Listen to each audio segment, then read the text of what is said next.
So how can we be positive parents on the sidelines for our kids? So 70% of kids stop playing sport by age 13. So how can we help improve this? We as a parent have the most influence on whether our kids have a positive experience during their sport or not. So what can we do to help? What can we do at home? Number one, buy a soccer ball. Number two, go out and play. Go out and play soccer with your child in the streets or at the park or in the back garden. Number three, buy a small goals, buy some cones. Soccer's all about scoring goals, so if you can have a goal in your back garden, perfect, the kids will love it. Number four, use a wall to bounce off. Let the kids use a wall to pass the ball back and forward, working on their touch, working on their passing, their control. One of the most simplest things you can have, and it works the best. Number five, watch soccer on the TV with your child. If they see that you're taking an interest in their sport, they're more likely to be motivated and want to improve as well.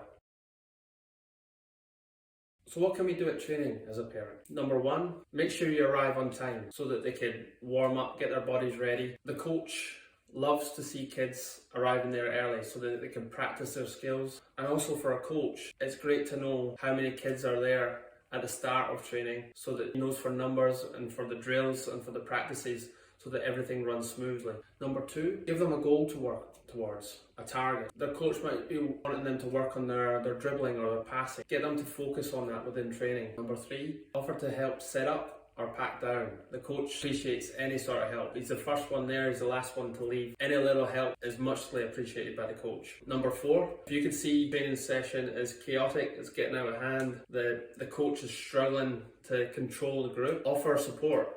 Walk up to the coach and ask if he needs a hand to control the group. Number five, just let the coach coach. Sometimes kids are getting too much information from one side and another side. The coach might be telling them one thing, their parent might be telling them another thing, and then they start to get mixed messages. If you can just let the coach say what he wants to say, then the kids aren't getting confused. So what can we do during game days as a parent? Number one, arrive on time. As a coach, we want all our players together before the game, not only to warm up our bodies, but just to have everyone there so that we know what we're working with, who's going to be involved in the game on that day. If you're arriving 5 to 10 minutes late, it's not only bad for the coach, but it's bad for your child as well, because they'll be rushing around, they'll be panicking, there will be nerves before the game. And if everything's rushed and chaotic at the start, during the warm-up, then they're going to carry that onto the pitch as well. So just remember, try and get them there on time as much as you can. Number two, again, offering that support, offering to set up the net, look for referees or linesmen, anything to help take some of the pressure off the coach is much appreciated. We're thinking about everything else.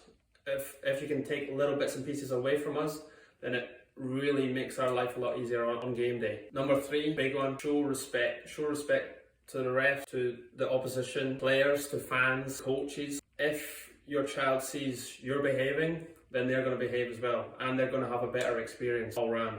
Number four, try not to stand too close to the coach or to the sideline. I like to coach with a bit of space as well. If I've got everyone around me, I start to feel a bit of pressure, and then I might put that pressure towards the kids and towards the game as well. I like to relax and be comfortable, and that's how I get the best out of myself. Also, if I'm a kid on the pitch and I see my parent right on the sideline shouting, screaming, then it's only going to put pressure on me as well. At the end of the day, when I'm out there playing, all I hear on the side is just white noise. It's nothing. Like, you could scream as much as you can, and your kid's looking around like this and they don't have a clue what's going on. They're trying to focus on the game, and if all they can hear is barking and shouting from the sidelines, it's just putting them off even more. Number five, shout encouragement, not instruction. For example, we might be telling our kids, our players, to take a touch and then get the head up and then pass. If the ball is rolling to them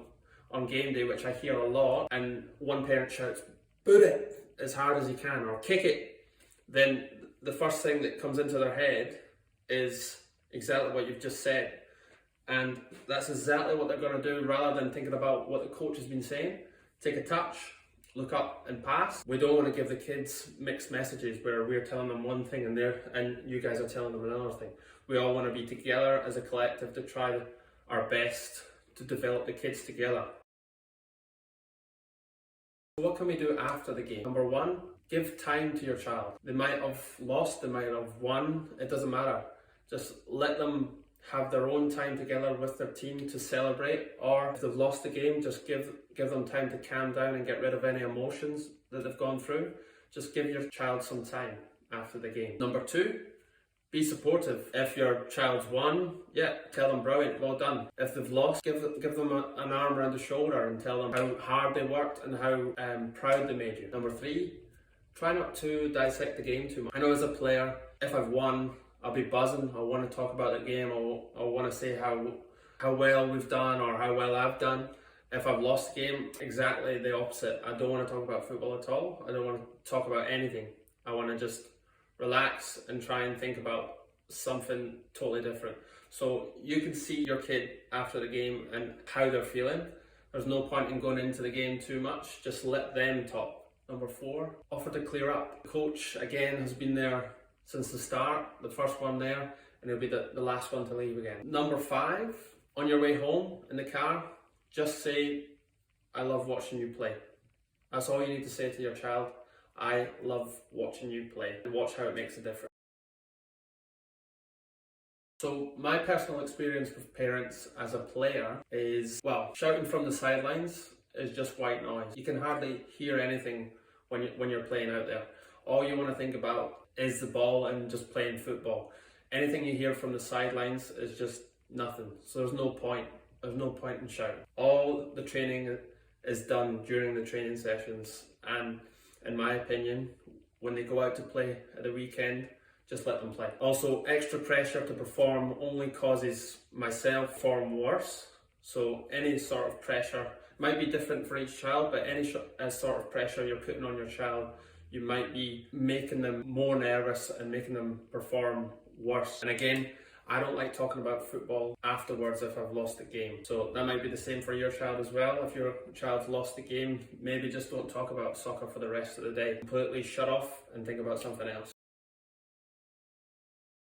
So my personal experience as a coach dealing with parents is, number one, balance is the key. You don't want to be that parent that's stuck in their car the whole time, never says hi, never approaches the coach. And you also don't want to be on the opposite of that, the parent who's constantly in the coach's face, talking while the coach wants to coach. So I think balance is key. Always approach the coach, say hi, but just know the distance as well. Number two, just let the coach be the coach. He's put his hand up for a reason to coach the club, and let him teach the kids. Number three, any help with setup or pat down is muchly appreciated. Number four, getting your kid there on time only helps with their confidence and helps with their game time. Number five, personally I like to do team talks by myself, just with the kids. I feel sometimes if I'm surrounded by parents, if I'm surrounded by a lot of people, then it puts me off as a coach. Every coach is different, so maybe just get to know your coach before you start to interact with team talks at halftime and full time. Number six, simply a coach likes to be told he's doing well also. And lastly, try to learn the game for yourself. If your child sees that you are taking an interest in their sport, like what I said before, they're more likely to have that motivation and that desire to want to improve, and they will enjoy the sport even more. So here are a few things to help you understand the game a little bit more. Number one, attend matches. Simple. Go along to your child's games, watch the games, be involved with them. Number two, referee. Clubs are always looking for volunteers to put their hand up to referee. It's not a nice job, but it'll help you to understand the game a lot, and it gives you huge respect for the referee's job. Number three, put up your hand to coach, or if you're not ready for that yet, some clubs put on coaching workshops throughout the year, which you could attend to give you that experience and give you that knowledge before you put your hand up to coach. Number four, like what I said before, watch soccer on the TV, watch as much as you can. And if your kid sees that you're taking an interest in watching it on the TV, then they're more likely to want to watch it as well. We want to try and get kids watching as much football, as much soccer as they can to develop and understand the game even more. Number five, to really get an interest in the game, follow a team, support a club, or even just go along to your local team, watch your seniors play. I've noticed that kids really take that extra interest if they've got a club or a team to follow. So just pick someone, Pick someone from the English Premier League or the A-League, or like what I said, just your local club, local football Margaret River. Get down, watch the team, get a love and a passion for the sport. So to sum it up, remember, coaches only get 1 or 2 hours a week working with your child. You guys are with them every single day. You have a massive influence on whether they enjoy the sport, whether they have a good or bad experience. So let's make it a good one.